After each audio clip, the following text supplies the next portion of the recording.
tema de hoy va a ser medios de comunicación y redes sociales y sus tareas naturalmente durante un proceso electoral.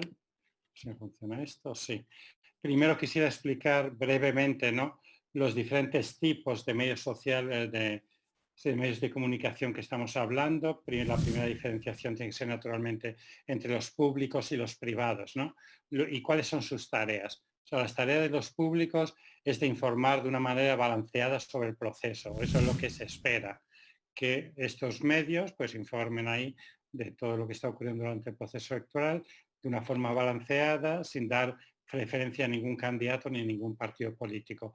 Mientras que esto no se espera de los privados, realmente los privados, bueno, tienen propietarios, tienen líneas editoriales, normalmente la gente ya sabe por qué tendencias ideológicas básicamente están yendo y entonces, bueno, el que ve o lee estos medios o los escucha, pues ya en principio debería saber por qué línea están yendo, ¿no? Esa es la primera. Unos deberían de ser balanceados y otros no se espera porque, bueno, son privados y los que son los dueños pues determinan la línea editorial. Por otro lado está la diferenciación en sí de medios, está la prensa escrita, que es la más antigua, digamos, que cada vez, y esto ya viene siendo así hace 10 años y más, es menos importante porque cada vez hay menos gente que lee periódicos, básicamente, solamente se encuentran sobre todo en ciudades, en las capitales, capitales provinciales, pero realmente fuera de un ámbito así como muy tradicional, entre comillas, ya se lee muy poco la prensa escrita, por lo cual no es realmente un buen vehículo tampoco para la información electoral, digamos, ¿no? Hoy en día. Luego está la radio, que es muchísimo más, más expansiva, ¿no? Que llega a ámbitos rurales, urbanos, o sea, que la gente lo escucha con mucha facilidad, sobre todo anteriormente, digamos, en ámbitos rurales, era sobre todo la radio que se utilizaba, ya sea también hay las radios públicas, las radios privadas, las radios corporativas, bueno, había un montón de diferentes tipos, era mucho más extensiva. La televisión también tiene una gran propagación, tanto urbano como rural, y se utilizaba muchísimo y se utiliza todavía muchísimo para temas de información sobre el proceso electoral. Y lo que ha llegado en los últimos tal vez 10 años, 15 años, son las redes sociales, o sea, Facebook, Twitter, YouTube, etcétera, ¿no?, que ahora se utilizan también para informar sobre eventos electorales, ¿no? Y si acaso la mayor crítica que se realiza a estas redes sociales es que están fuera de control, ¿no? O sea, nadie las controla, hay unas redes que están por todas partes, pero es muy difícil y la legislación normalmente va bastante detrás de los acontecimientos y las tecnologías, por lo cual es muy complicado también intentar ver de qué manera se pueden regir, como hay una ley de medios de comunicación, pero estos son sobre todo para televisión, radio y prensa escrita. Es mucho más complicado con las redes sociales porque tampoco hay en sí ningún propietario normalmente que es el que difunde la información, no son individuos y bueno, es mucho más difícil. Aquí tienen actualmente, esto lo saqué de las campañas hace un par de años, las 4 pantallas, digamos, para la victoria lo llaman. La televisión cada vez tiene menos y menos importancia. Últimamente decían que casi solamente un 30% de ciudadanos que tienen televisiones ya no las utilizan para sacar información electoral. Ha aumentado muchísimo los teléfonos inteligentes y las tablets.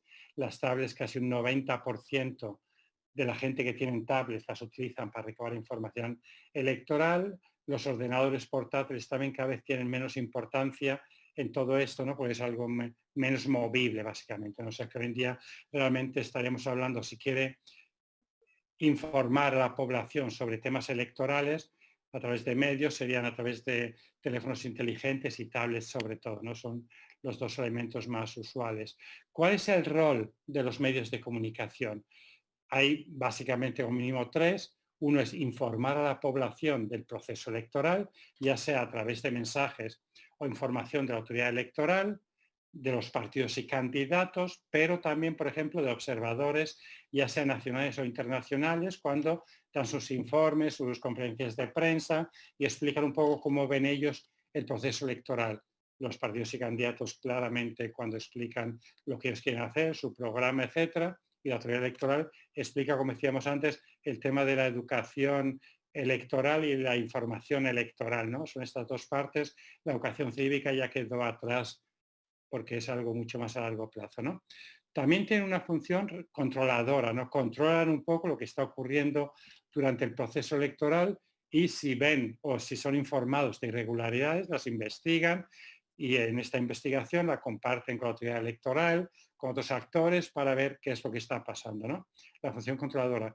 Y por último, naturalmente, está la función de publicar propaganda electoral, que eso normalmente conlleva grandes insumos económicos, ¿no? O sea, en muchos países la campaña electoral o la propaganda electoral que se hace a través de los medios de comunicación es básicamente el 90% de ingreso del año de una televisión o de una radio, ¿no? También suelen aumentar a veces lo que cuesta el tiempo de antena y todas estas historias, ¿no? Entonces ahí, por ejemplo, sí que suele haber una regulación, en algunos países más, en otros menos, para que no se disparen demasiado lo que cuesta el tiempo de antena, porque si no, no es asequible para muchos candidatos. Aquí tenemos un lado, bueno, como imágenes, ¿no? Por un lado las televisiones, que ya más o menos realmente no dicen nada, pero bueno, luego está Twitter, Facebook, YouTube, que es lo que realmente se ve hoy en día. ¿Cuál es la relación entre los medios de comunicación y la autoridad electoral? Como dijimos antes, los medios de comunicación están también para informar sobre el proceso y para ello les habla la autoridad electoral, ¿no? Entonces, lo que se suele crear son reuniones periódicas entre la autoridad electoral y los medios de comunicación para ir informándoles sobre los avances de las diferentes fases del proceso. Recuerden que estaba la fase preelectoral y ahora está la fase electoral y luego se la postelectoral, ¿no? Al principio no hace falta reuniones tan, digamos, tan continuas, puede ser una reunión mensual y ya está, para mantenerse en contacto, después ya semanales y finalmente hasta pueden ser diarias. Son reuniones periódicas y reuniones puntuales para explicar procesos, ¿no? Entonces, por ejemplo, cuando se va a empezar el proceso, digamos, de registro de candidatos o el proceso de la campaña electoral, pues la autoridad electoral se suele reunir con los medios de comunicación para explicar las reglas que van a cumplirse o que deberían de cumplirse durante estas fases del proceso y si hay algún tipo de irregularidades, cuáles son las consecuencias.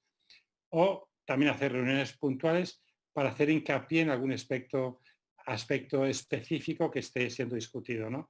Otro aspecto importante donde hay siempre una relación entre la autoridad electoral y los medios de comunicación son los debates electorales. Ya lo hablamos un poco hace algunas sesiones.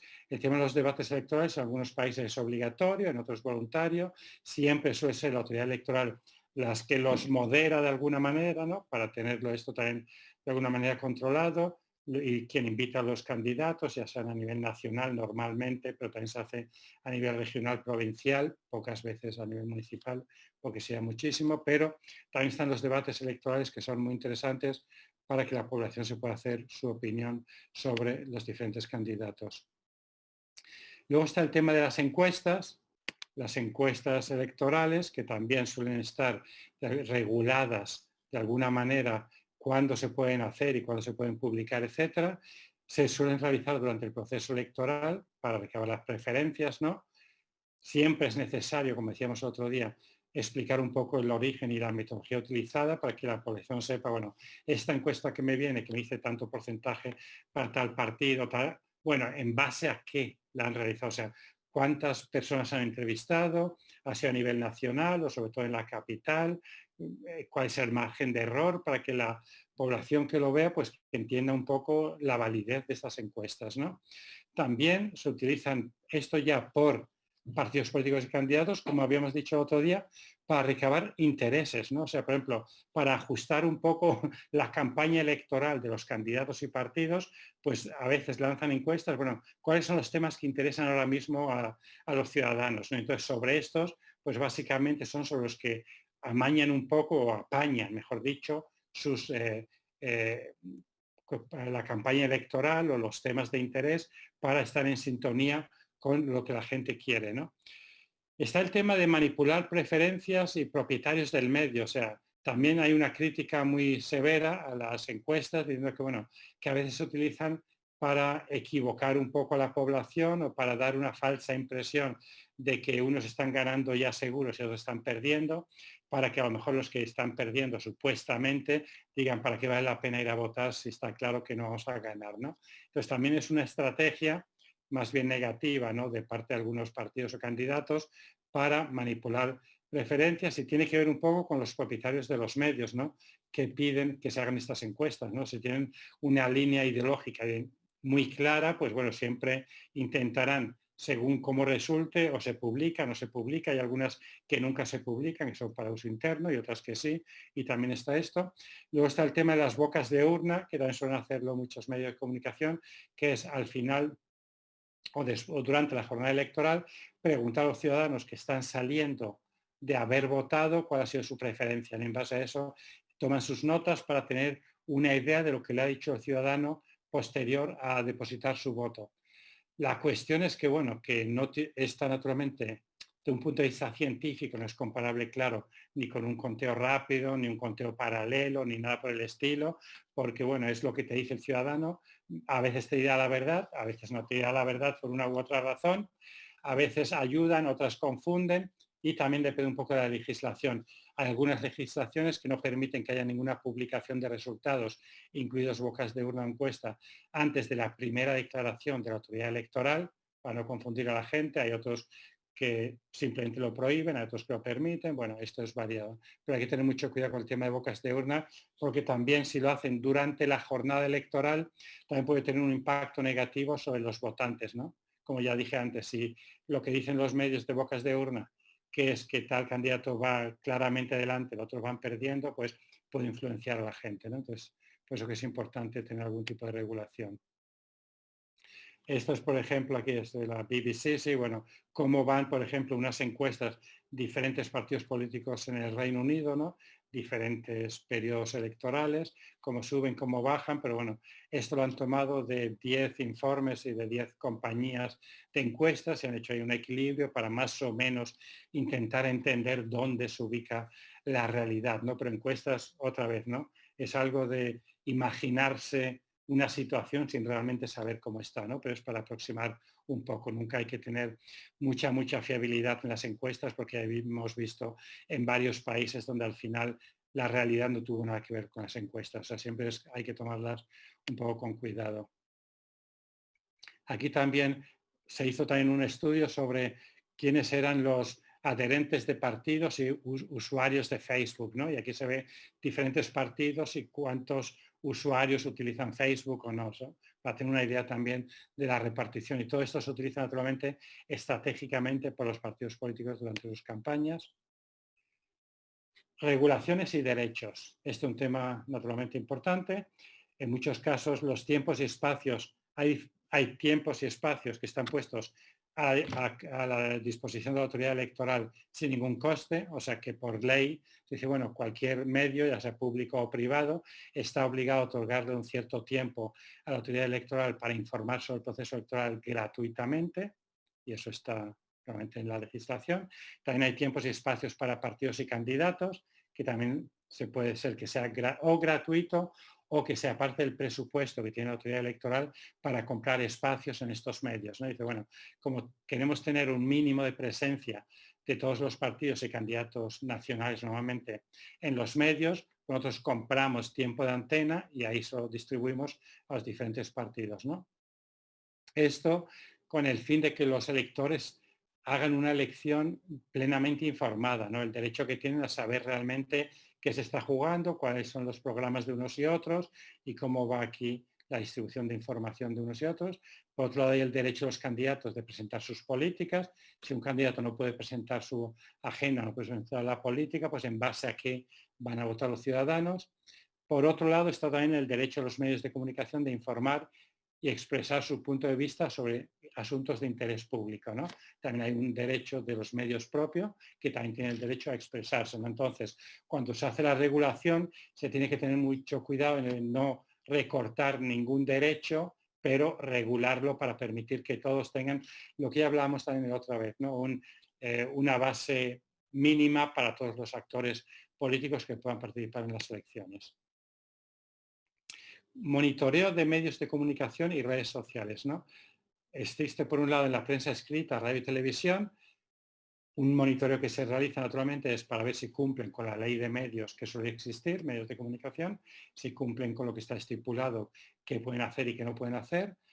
Y luego también se recaba información de cómo informan en cuanto a tiempo y forma, ¿no?, sobre partidos y candidatos. Luego tengo unos ejemplos para tenerlo más claro, ¿no? Este es un trabajo clásico de monitoreo, lo hace la autoridad electoral en muchos casos o contrata a empresas especializadas que hacen esto, como lo hacen también muchos partidos políticos, etcétera.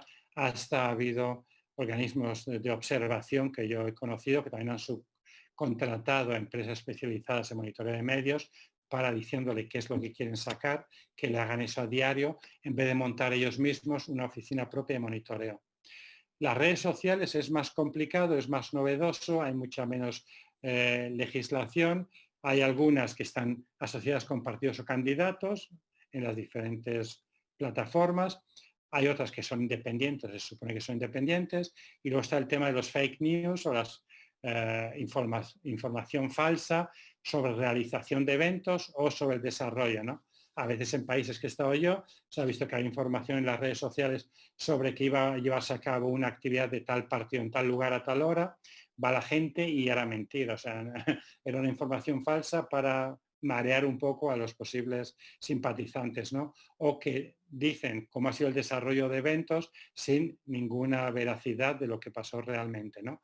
Claro, entonces todo esto también hay que ver de qué manera se puede controlar, sobre todo por parte de la autoridad electoral, ¿no? Entonces aquí ya vengo aquí al segundo punto, que lo que suele ocurrir ya cada vez más en muchos países, yo estuve hace un par de años en México, que hubo acuerdos formales firmados entre la autoridad electoral y empresas tecnológicas para combatir la desinformación. En este caso se hicieron acuerdos con Facebook, con Google, creo que alguno más, donde estas empresas tecnológicas pues lanzaban banderas rojas si había información en sus redes sociales que tienen que ver con el proceso electoral mexicano y lo enviaban a la autoridad electoral para que ellos pudiesen monitorear y ver un poco cómo iban las cosas, si había algunas infracciones o no, y había algunos temas que era importante darle seguimiento, ¿no? De punto de vista de observadores, lo que tiene normalmente es un equipo de monitoreo, normalmente en la sede, ¿no?, donde se monitorea la televisión, la radio, la prensa, redes sociales con un equipo, se verifica el tipo de información que está dando y también se delega a los observadores que están desplegados en las diferentes provincias o municipios del país que verifiquen información que recaban de la prensa, ¿no? O sea, normalmente por la mañana uno tiene, sobre todo es prensa escrita, pero también si sale algo en televisión o radio, que en algún municipio ha pasado alguna cosa, pues se informa al equipo de observador para que verifiquen in situ si realmente hay alguna veracidad o si realmente es una información falsa lo que estamos teniendo. Alguna imagen, ¿no? Es una sala y hay varias personas, auriculares, televisiones, radios y hay el formato para tomar los tiempos y etcétera, que es como se monitorea. Estos son algunos tipos de información, por ejemplo, ¿no? Esto era en Nicaragua, lo de arriba son diferentes canales de televisión, cuánta cobertura tenían de los diferentes partidos políticos, las diferentes canales de televisión, luego más abajo también de la radio y por último de la prensa escrita, ¿no? Cuánto porcentaje se repartían unos y otros, ¿no? Esta es información que es importante saber para ver un poco cómo está distribuido el tiempo. La siguiente ya es sobre el tono, que había dicho también alguna vez, que se puede informar. No es siempre bueno que hablen de uno. A veces si hablan de uno de una manera negativa, pues mejor que no hablen, ¿no? Por eso que cuando se hace también un monitoreo de medios hay que ver si el tono vis a vis el partido es positivo, neutro o negativo. Aquí, por ejemplo, tienen por un lado el gobierno y luego los diferentes partidos. Cuando se hablaba negativo, bueno, aquí están en diferentes colores. Es un trabajo que se realizó también. Este es un periódico. Sí, es periódico, por decirlo de alguna manera, conservador. Entonces, por eso el Frente Sandinista, que es, como sabemos, de otro espectro político, la mayoría de información de este periódico sobre este partido es negativo y al revés de los partidos que están más cercanos a este medio de comunicación.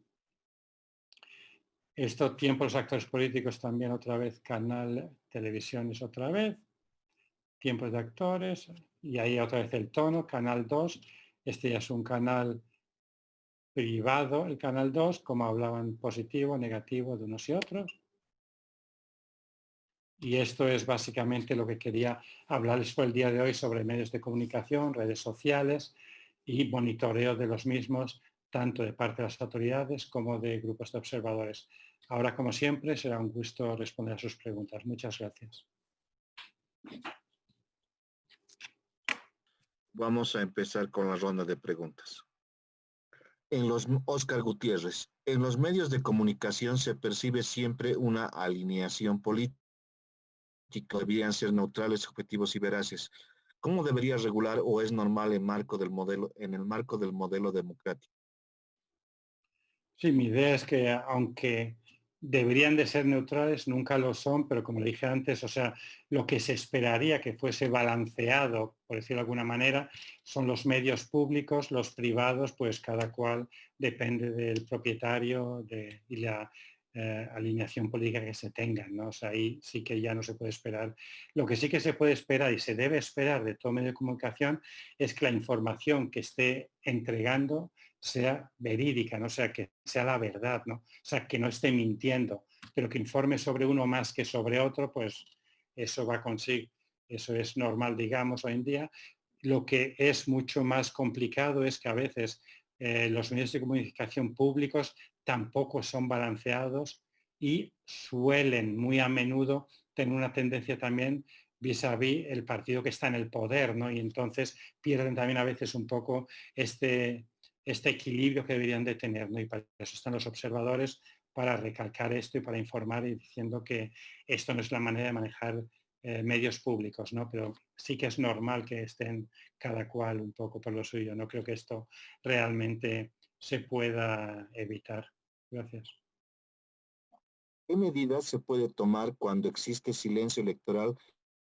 Redes sociales, todo sigue normal. Es que ese es el gran problema que tenemos, porque las redes sociales tampoco están implantadas en el país donde se realizan las elecciones, pero no solamente en las redes sociales. Por ejemplo, aquí mismo en España, ¿no? También hay un silencio electoral, ¿no? Que durante, creo que son 2 días antes de las elecciones, no se pueden publicar encuestas, pero publican en Andorra, que es un país pequeñito que está aquí entre España y Francia, y ahí publican encuestas. Entonces, en vez de, no dicen los partidos, pues dicen que la naranja, el limón y la pera, y todo el mundo sabe los colores con qué partido se identifica, ¿no? Eso del silencio electoral es muy complicado ya, digamos, normalmente.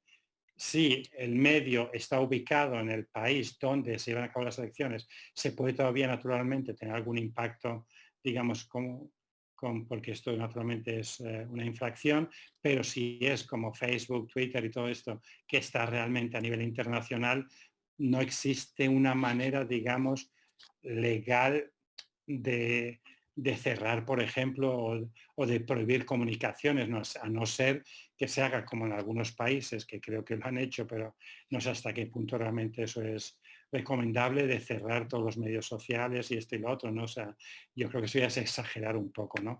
Pero con las redes sociales realmente es muy complicado, por eso, digamos, el acuerdo al que se llega normalmente es entre la autoridad electoral y las empresas tecnológicas, que son las dueñas de estas redes sociales, para que les informen y vean de qué manera pueden intentar controlar esto, ¿no? Pero que se vaya a silenciar, digamos, redes sociales durante el silencio electoral, yo dudo que esto se consiga llegar. Gracias.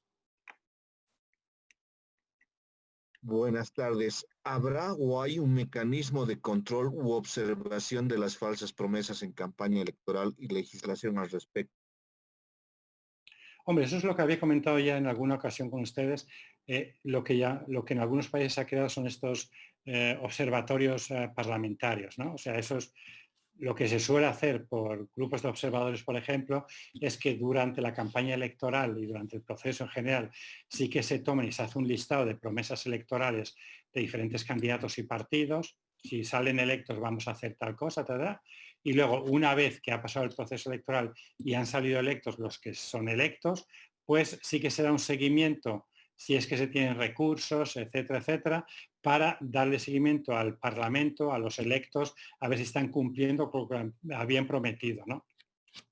Esto sí que se ha realizado en algunos países para exactamente luego hacer normalmente se hace como una lista mensual que se publica así electrónicamente y vienen los candidatos o los partidos, la promesa que habían hecho, lo que están haciendo, pero no solamente eso, también la participación en el hemiciclo, los que realmente se presentan a trabajar y los que no se quedan en su casa cobrando, o sea, todo esto se hace a posteriori, ¿no? Pero sí que se hace, pero esto es después. Pero por otro lado, ¿no? También tenemos que ser conscientes que los políticos están también para vender cosas, ¿no? O sea, y tienen que conseguir votos, ¿no? Entonces, yo creo que hoy en día ya todo el mundo, nadie espera que vayan a cumplir con el 100%, ¿no? Pero si una vez tienen un programa y ellos han firmado un programa y dicen que esto es lo que van a hacer, pues hay que darle seguimiento, ¿no? Gracias. Mariela García. Por lo general, ¿cómo se mide la preferencia de un partido político? No entiendo muy bien la pregunta. La preferencia entendería que es los votantes con el partido, esto normalmente son las encuestas, es lo único que se puede hacer, pues habíamos hablado un poco de ello, ¿no? O sea, pero son encuestas de empresas reputadas que se conocen, que explican la metodología que han utilizado y entonces a través de eso más o menos uno sabe qué preferencias hay de votantes vis-a-vis partidos políticos. Sí, solamente pueden ser encuestas. También en algunos países se pueden hacer los grupos focales, ¿no? Focus groups, ¿no? Que son juntar a gente de diferentes procedencias sociales, etcétera, para ir preguntándoles, pero eso ya es mucho más, se utiliza sobre todo esto para tener más información cualitativa, ¿no? De qué aspectos son los que más les preocupan, etcétera, etcétera, ¿no? Pero así en general numérico, sobre todo son las encuestas. No hay otra manera, creo yo. Gracias. Oscar Gutiérrez pregunta, ¿de qué forma las redes sociales pueden fortalecer los procesos electorales considerando que están inundados de perfiles falsos y manipulación? Hombre, una cosa que se puede hacer, no como las propias redes sociales, pero por ejemplo, algunos grupos de observación, como mencionaba, también observan las redes sociales y entonces alertan sobre qué grupos están informando de una manera incorrecta, etcétera, para que la población lo sepa, pero también al final, si hay gente que hace desinformación, lo importante es contrarrestarla con información verídica, ¿no? O sea, por ejemplo, las redes sociales sí que son un vehículo muy importante, por ejemplo, para el tema de la educación e información ciudadana, ¿no? Para que la población sepa realmente sobre procedimientos, sobre fechas, sobre lugares, todo eso es muy útil, que lo utiliza también la autoridad electoralmente para pasar sus mensajes, ¿no? Entonces, está en grupos de observación, por ejemplo, pueden utilizarlo para informar sobre sus actividades, para informar también sobre sus informes que están observando en este momento, o sea, impedir completamente que haya información que sea falsa, digamos, yo dudo mucho que se vaya a conseguir porque si no se crean nuevos. Entonces, lo que hay que hacer un poco, creo yo, es contrarrestarla y ahogarlas de alguna manera con información verídica de diferentes fuentes, ya sea autoridad electoral, grupos de observación o hasta los mismos partidos políticos y candidatos, o sea, que estén muy presentes ellos también para que los que estén en las redes sociales vean que hay mucha información, por ejemplo, sobre elecciones en Bolivia y que tienen muchas fuentes para sacar información, ¿no? Creo que más bien se trata de estar muy presentes los que tienen buena fe y dejar a los otros, bueno, que hagan su trabajo porque nosotros no vamos a poder impedirlo. Eso ya son las empresas tecnológicas que tienen que estar sacándolos, ¿no? Gracias.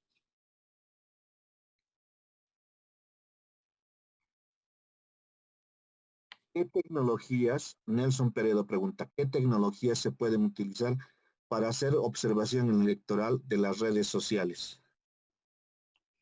Ahí sí que me pide usted un poco contra el pie sobre tecnologías para observar en redes sociales. No es realmente mi gran expertise. Ahí seguro que en toda la documentación que le he dado le he enviado, ¿no? Hay varios materiales ahí de tanto de la OSCE como de otros organismos de observación electoral que hacen específicamente observación de medios. Ahí seguro que encontrará información mucho más fundada de lo que yo podría decirle ahora mismo. Entonces le aconsejo, por favor, que lea eso, que ahí seguro que tiene cosas. Gracias.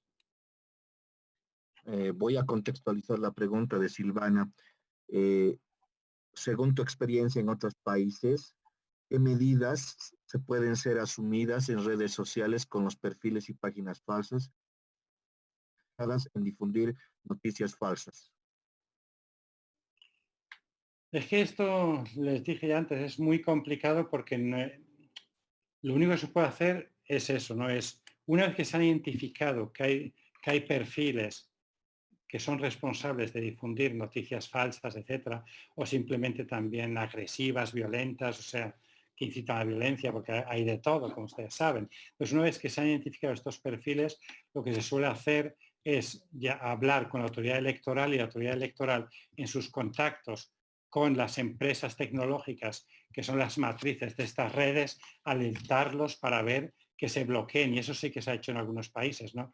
Una vez que se han detectado unos perfiles que claramente violentan cualquier ética que se puede utilizar durante un proceso electoral, a través de la autoridad electoral y las empresas sí que se les han bloqueado, ¿no? Eso sí que se ha hecho. Gracias. Valia pregunta. ¿Las redes sociales podrían ser la opción idónea para un monitoreo neutral desde observadores electorales independientes? Hombre, las redes sociales es una parte, digamos, bastante, a ver, si entiendo que es algo muy pequeño del proceso electoral, ¿no? O sea, las redes sociales es como un medio de comunicación que está informando sobre cosas. Se puede observar naturalmente, pero observar exclusivamente el comportamiento de redes sociales, yo diría que eso es, hombre, es una posibilidad de una observación electoral, pero sería muy puntual. O sea, no creo que vaya a abarcar realmente y que vaya a dar información sobre el proceso electoral como sí, ¿no? Gracias.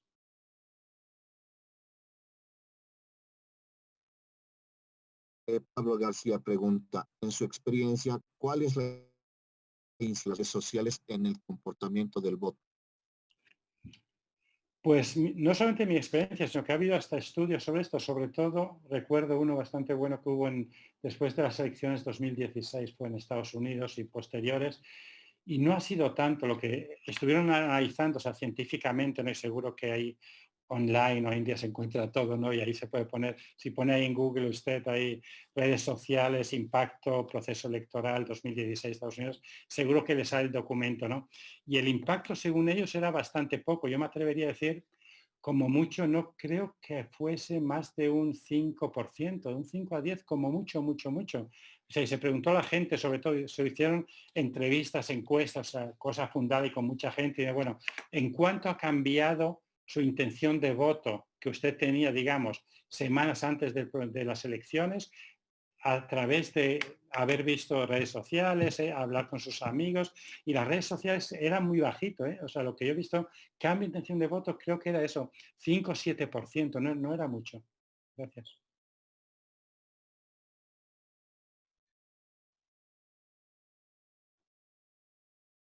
¿Qué medidas podrías recomendar desde lo comunicacional el hostigamiento a observadores durante la elección? No, por eso lo mejor que se hace, y por eso había dicho, ¿no? En las fases de observación electoral, al principio de todo viene, ¿no?, el primer informe, la primera declaración, la primera conferencia de prensa, donde se presenta el equipo de observación y explica un poco qué va a hacer y cómo lo va a hacer, ¿no? Que es lo que había dicho, que era un poco como la tarjeta de visita, ¿no? Y entonces lo que hay que hacer, lo menos lo que se hace usualmente, es mantener muy buenas relaciones con los diferentes medios de comunicación.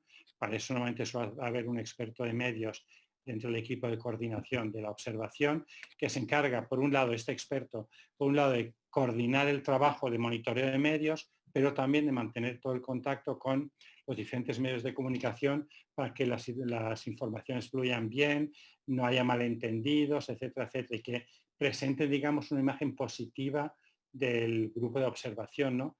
Que en la mayoría, siempre que yo me recuerdo, ha sido así. O sea, yo raramente he encontrado, digamos, un rechazo, hostilidad contra observadores que sea a causa de medios de comunicación, ¿no? A veces, si lo he encontrado, más bien es de parte de simpatizantes de algún partido, etcétera, porque para ellos la situación era un poco un poco extraña, ¿no? Porque a lo mejor pensaban que no podían hacer lo que hubieran hecho si uno no estuviese ahí o lo que sea, pero como medios de comunicación normalmente eso se suele trabajar bastante bien desde la coordinación de la observación electoral y suelen ser bastante neutros.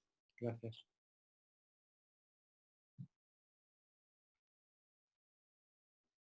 Buenas tardes. Las encuestas marcan la tendencia de la preferencia electoral en un proceso electoral. Los resultados de las mismas, ¿en qué medida influyen a la población indecisa para inducir al voto por el candidato con mayor preferencia electoral? Sí, tiene razón. O sea, eso es lo que estaba intentando explicar antes un poco, que el tema de las encuestas hay que explicarlos muy bien porque por un lado se puede utilizar, como habíamos dicho, decir, bueno, si un candidato ya está por encima con un 60%, el siguiente con un 20 y luego los 10, 5, etcétera, a mucha gente que está indecisa decide a lo mejor si el que va adelante no es su preferido, ¿para qué participar? Y se quedan en casa y hasta los que hubieran participado y hubieran votado a los que los presentan como que tienen muy, muy bajas posibilidades, pues también a lo mejor se quedan en su casa, ¿no? Por eso que las encuestas, las regulaciones, por eso están, ¿no? Que normalmente no sé cuántos días o semanas antes de la jornada y están prohibidas para no influenciar sobre los indecisos, o no solamente indecisos, sino también gente que tiene una preferencia y que ven en las encuestas que parece que no van, ¿no? Pero como decía antes, las encuestas hay uno que ver muchas diferentes encuestas de diferentes entidades, porque sabemos que unas están más inclinadas, porque las encuestas también alguien las paga. O sea, hay que pagar estas encuestas, no son gratuitas.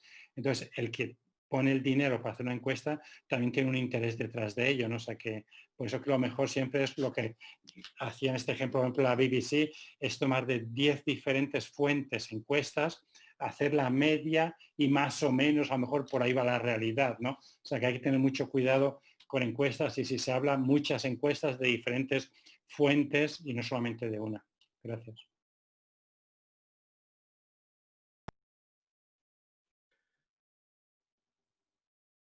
Pues, para estar seguro que lo entendí, la observación electoral implica también el monitoreo de medios de comunicación en lo que respecta a la difusión de mensajes de carácter político y su respectiva sistematización. La respuesta corta es sí.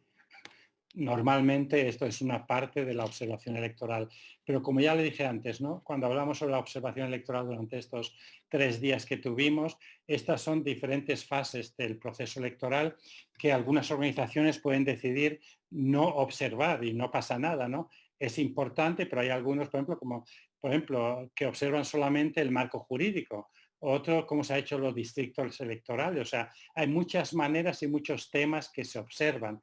Entonces, es cada organismo de observación que decide qué fases y qué tareas observa y también, naturalmente, vis a vis los recursos con los que se cuentan, ¿no? Pues claro, montar un equipo, como explicaba antes, de monitoreo, de televisión, de radio, de prensa escrita, redes sociales, es también bastante costoso, ¿no? Entonces también hay que valorar un poco hasta qué punto se tienen recursos para llevar a cabo estas u otras actividades. Pero digamos, en lo que yo he visto normalmente es una parte importante, pero que no lo hacen todas. Yo también he estado con algunos grupos de observadores que básicamente observaron la jornada electoral y no observaron nada anterior, ni el registro, ni campaña. Bueno, cada cual hace lo que puede hacer en el momento y el interés que tiene, ¿no? Si no le interesa el tema de medios, pues no se observa, o sea, no pasa nada, ¿no? O sea, es una parte importante del proceso, pero que no es obligatorio observarlo, digámoslo así. Gracias. Janet Beltrán pregunta, para realizar el monitoreo en redes sociales, ¿se debe una reglamentación específica? Dado que el reglamento de campaña y propaganda electoral vigente para este proceso electoral no está claro en ese aspecto. Desde su experiencia, ¿conoce algún país que regule la publicación en Facebook del material electoral o de campañas políticas? Hasta el momento, realmente, en mi experiencia, no conozco ningún país que esté regulando campaña electoral y en Facebook o en redes sociales en general. No es algo muy sui generis, es, como decía antes, es muy temprano para los marcos legales, etcétera, de tomar consideración de eso. pero todavía no, que yo sepa, no hay marcos así claros que definan esto que yo haya visto. ¿No? A lo mejor puede haber en algún país que no conozca, pero los que yo he conocido no hay. Gracias. Douglas pregunta, ¿cómo se puede promover a los usuarios de las redes sociales para que antes de emitir algún comentario o tener una postura, verifiquen una noticia? Sí, eso es parte de, otra vez, de la educación cívica, ciudadana, etcétera, ¿no? Que lo hemos hablado en otros temas también. Hay que informar, por ejemplo, yo mismo, ¿no? O sea, mis redes que tengo con amigos y compañeros, etcétera, pues siempre de vez en cuando le metemos ahí, bueno, eso que si puedes verificar, o sea, ahí ya casi pequeños informes, ¿no? Que uno le mete, bueno, antes de socializar, antes de retuitear o como se llaman estas cosas hoy en día, la información, o sea, espera un poquito, léetela bien, ves si realmente, o sea, yo y la mayoría, o sea, tenemos alguna información que uno recibe de las redes sociales, uno la lee, uno inmediatamente no las comparte, o sea, es un poco el manual, ¿no? De cómo manejar, vale, primero mírala, mira si tiene algún sentido, si tiene alguna información adicional que sirva si tú la vas a compartir con otros, si realmente es importante o no. Luego espera un poco y haz una investigación sobre esta información en otras redes a ver si te dicen algo. Yo siempre miro, a mí me voy al ordenador, digo tal información y normalmente fake news, y ya está, ¿no? O sea, hay que acostumbrarse un poco a verificar la información que uno recibe antes de enviarla a otros, y para eso sí que también se puede utilizar naturalmente las mismas redes sociales y poner pequeños anuncios y avisos sobre ello. Gracias.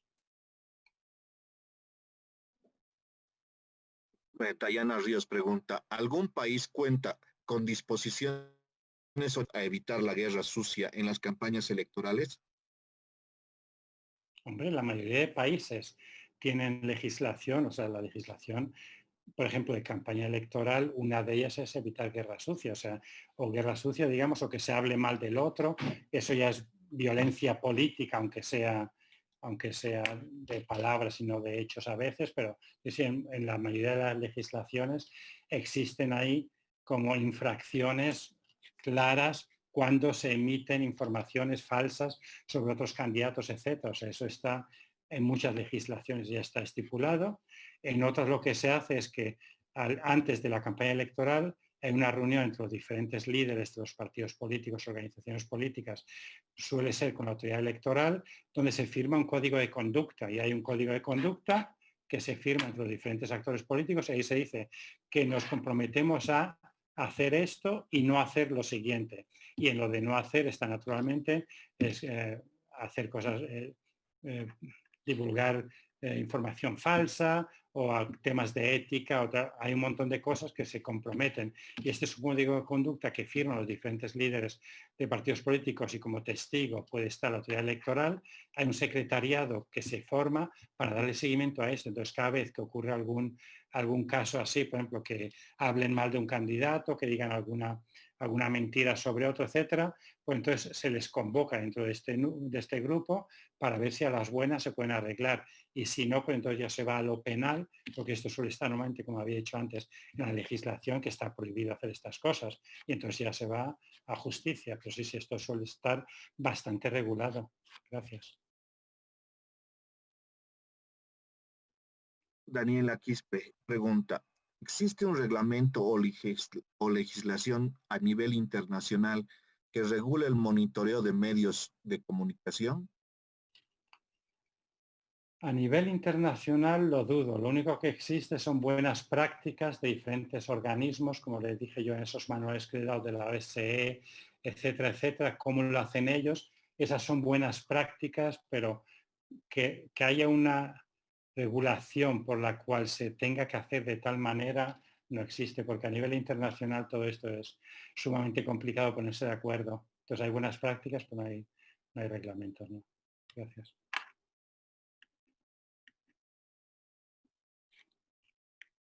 Carlos Aiza Jaramillo pregunta, ¿qué indicadores cualitativos se debería tomar en cuenta para evaluar a un medio de prensa, debido a que uno como evaluador podría equivocarse con juicios propios?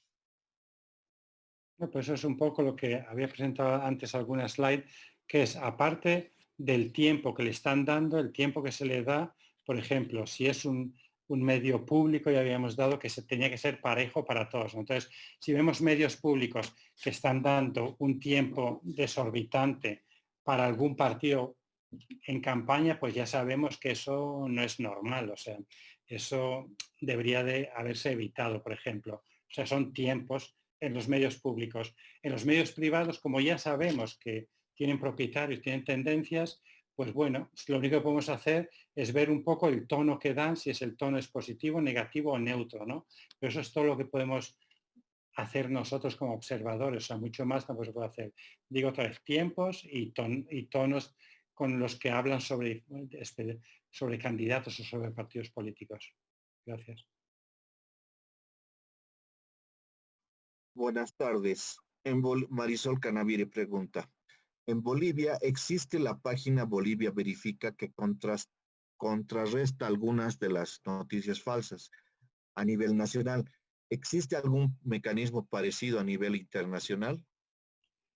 No a nivel internacional, pero este mecanismo se ha utilizado en muchísimos países. O sea, yo conozco México Verifica, también estuvo en un momento dado, y estoy seguro que se está utilizando más y más en otros países. Es un esfuerzo nacional en ese momento de varios grupos para verificar información que es muy útil normalmente, que están muy presentes, digamos, a nivel público y que casi diariamente hablan de estas cosas, ¿no? También, por ejemplo, lo tenemos en España, también para las últimas elecciones también lo teníamos, donde públicamente decían, bueno, informamos esta noticia, pues como que no, esta sí que es cierta. Eso existe, pero a nivel nacional, ¿no? Cada país lo suele organizar a su manera, pues son los grupos nacionales los que se encargan de crear estos, ya sea Bolivia Verifica, México Verifica o otros grupos. A nivel internacional no hay nada, ¿no?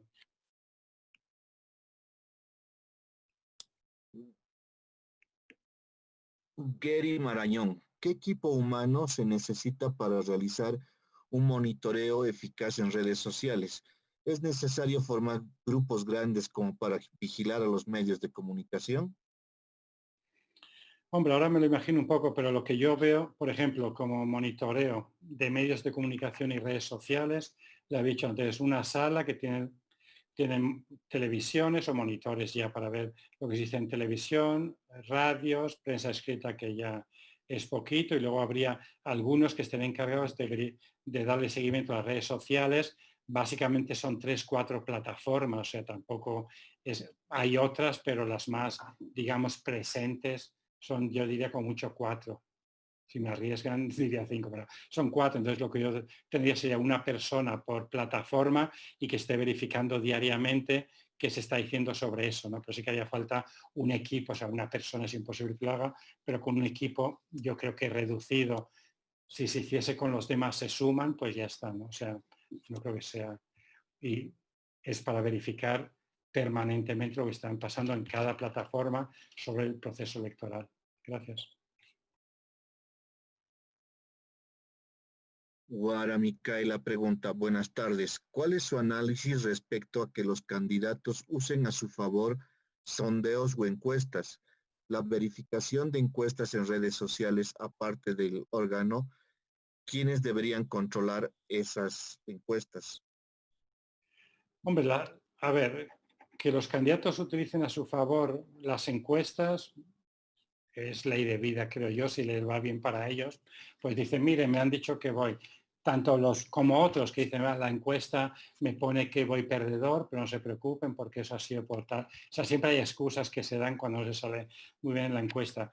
Quienes regulan las encuestas debería de ser el organismo electoral. O sea, el organismo electoral normalmente suele tener reuniones con las firmas que hacen las encuestas para entender la metodología, que les explique, ¿no?, la metodología que utiliza cada uno, etcétera, etcétera, y dar seguimiento a las encuestas. Lo mismo pueden hacer y hacen en muchos casos grupos de observadores, ¿no?, que tienen contacto con diferentes empresas, les piden también eso, ¿no?, la nota metodológica se dice, ¿no?, que son las 4 o 5 páginas que debería de ir de soporte de la encuesta, explicando cómo la han hecho, cuál es el rango, el margen de error, el rango que han tenido, etcétera, etcétera, ¿no? O sea, pues eso, autoridad electoral por un lado y observadores por otro, para informar también a la población, si es necesario, de el valor real de estas encuestas, ¿no? Muchas gracias. Vale Altamirano pregunta, ¿las unidades de transparencia del órgano electoral cómo deberían trabajar con la sociedad civil para dar fe de un proceso electoral que cumpla con todas las normas y procedimientos? A ver, como decía antes, normalmente la autoridad electoral suele tener, sí, como tres actores principales. Por un lado, naturalmente, están los partidos políticos y candidatos, como tienen sus comunicaciones, sus reuniones, etcétera. Por otro lado, también está con los medios de comunicación y, por otro lado, con la sociedad civil, con los que, en mi experiencia, y es buena práctica, digamos, que se está utilizando, es tener reuniones periódicas para hacer un poco parecido con los tres, ¿no? Informar sobre las diferentes fases del proceso, dónde estamos, los procedimientos, qué acciones que vamos a tomar dentro de cada una y básicamente intercambiar información por un lado y ideas por otro, ¿no? También con la sociedad civil, ya sea sociedad civil como grupos de observación electoral, que es lo que solemos hablar, ¿no? Durante la fase electoral, ¿no? Y entonces se reúnen con los diferentes grupos de observadores electorales, los grupos de observadores tienen siempre alguna contraparte en la autoridad electoral con la que se comunican en caso que haya necesidad de informarle de alguna situación específica. Ya había hablado el otro día de incidentes, etcétera, etcétera, ¿no? Pues tienen ahí una línea directa con la autoridad electoral para que les escuche y ver un poco también cómo reacciona la autoridad electoral, ¿no? Normalmente son bastante abiertos porque también lo que le interesa a la autoridad electoral, porque ellos son los que invitan a los observadores, ya sean nacionales o internacionales, es que al final del proceso salgan informes y que sean positivos para ellos y para el proceso y para aumentar la credibilidad. Entonces también tienen un interés en tener una buena relación con los observadores, ya sean nacionales o como internacionales. Gracias. El órgano electoral debería capacitar en la verificación y educación ciudadana sobre redes sociales. Esto es un tema, por un lado, es muy novedoso. Lo que suele hacer la autoridad electoral, por un lado, lo que yo sí que sé es, vale, hay la campaña de educación e información del votante, que ahí informan un poco sobre fases del proceso. Sobre redes sociales, yo realmente no he visto que hagan mucho. Sí que sería positivo, naturalmente, si informasen un poco sobre el tema ese de fake news y cómo verificar, pero sobre todo lo que suelen hacer la autoridad electoral que yo conozco es, basándose en sus acuerdos con empresas tecnológicas, como decía antes, Facebook, Google, etcétera, cuando presentan y firman documentos de acuerdos que vamos a colaborar, etcétera. Entonces, ahí también informan de qué tipo de acuerdo han llegado con estas empresas tecnológicas y ahí también informan naturalmente sobre las redes sociales. Y yo sí que he visto, por ejemplo, en México, en varias ocasiones la autoridad electoral pronunciarse sobre informaciones vertidas en redes sociales en caso que fuesen contraproducentes, digamos, para el proceso electoral, ¿no? Eso sí que lo hacen de vez en cuando y cada vez más, digamos así. Gracias. Voy a reformular un poco la pregunta de Daniela Quispe. ¿Existe algún mecanismo de regulación para lograr el equilibrio entre candidatos respecto de los espacios en redes sociales o en YouTube? Es que hay diferentes escuelas, ideologías, cada uno piensa, pero ya hablo yo a nivel ya de países, ¿no? O sea, como había comentado una vez en este foro también, hay gente que piensa que, bueno, que quien puede, quién es uno para impedirse gastar su dinero en medios de comunicación o en redes sociales. O sea, está esta tendencia, ¿no? Sobre todo en algunos países, que dicen, mire, el que tiene plata que se la gaste como él quiera y gástesela y aquí no hay nadie que tenga que controlarle. Hay otros que dicen, no, no, no, aquí todos tienen que tener el mismo tipo de posibilidades de informar a la gente. Entonces yo como ente regulador, puede ser la autoridad electoral o alguien parecido, digo, soy yo el único que voy a otorgar tiempos para los candidatos y van a ser los mismos, ¿no? Y luego hay otros que están un poco en medio y dicen, bueno, yo voy a otorgar a todos un mínimo para que permita que todo el mundo hable gratuitamente sin coste, pero el que tenga más plata, pues que se lo gaste hasta un cierto límite, ¿no? Para no diferenciar demasiado del otro.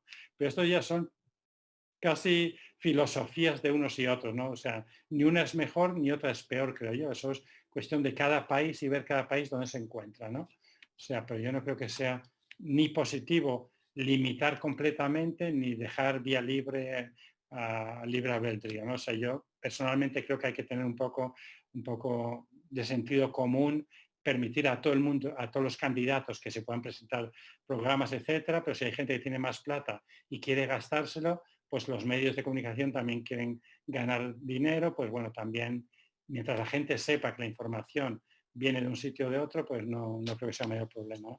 Yo no estoy muy a favor realmente de regular demasiado. Yo más bien creo que es positivo permitir que todo el mundo pueda actuar y difundir información, por ejemplo, también con YouTube o Twitter o Facebook, etcétera.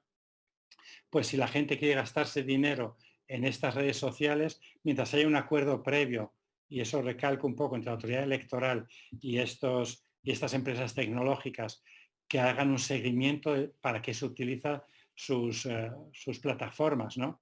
Si hay información que es falsa o hay incitación al odio, a la violencia, etcétera, pues ahí sí que tiene que haber la posibilidad de cerrarlo, ¿no? Y ya está. Gracias. Bien, la última pregunta de la jornada. En su opinión, en el área de comunicación, ¿cómo se puede fortalecer a los tribunales electorales departamentales o el Tribunal Supremo Electoral para que realicen el control de la difusión electoral para los ciudadanos? La difusión, control de la difusión electoral, ¿vale? Si hablamos de controlar lo que llega, normalmente, a ver, es muy complicado para autoridades electorales tener un mecanismo que haga control de medios de comunicación lo suficientemente grande y tecnológicamente bueno como para poder tenerlo, digamos, en permanencia. No es muy costoso simplemente y no viene así, ¿no? Entonces, lo que se suele hacer, ahí regreso un poco, es el tema este de subcontrataciones, ¿no? Que se lleva bastante, que es decir, bueno, un consejo electoral o un tribunal electoral o la autoridad electoral llega a un acuerdo con alguna entidad que realiza monitoreo de medios de comunicación para ganarse la vida, que son expertos y saben cómo hacerlo, y dice, bueno, mire, a mí como autoridad electoral me interesa saber esto y esto. A ver, ustedes ¿qué me ofrecen? ¿No? O sea, normalmente estas son una de las actividades que como no son permanentes de la autoridad electoral, a veces sale mucho más económico hacer un contrato con una empresa especializada y que lo hagan ellos para uno, ¿no? O sea, si no, intentar hacerlo uno esto, así a priori, sin tener experiencia y eso, no es una buena recomendación. Gracias. Bueno, con esto hemos terminado la sesión de hoy respectiva al tema. Muchas gracias, Francisco.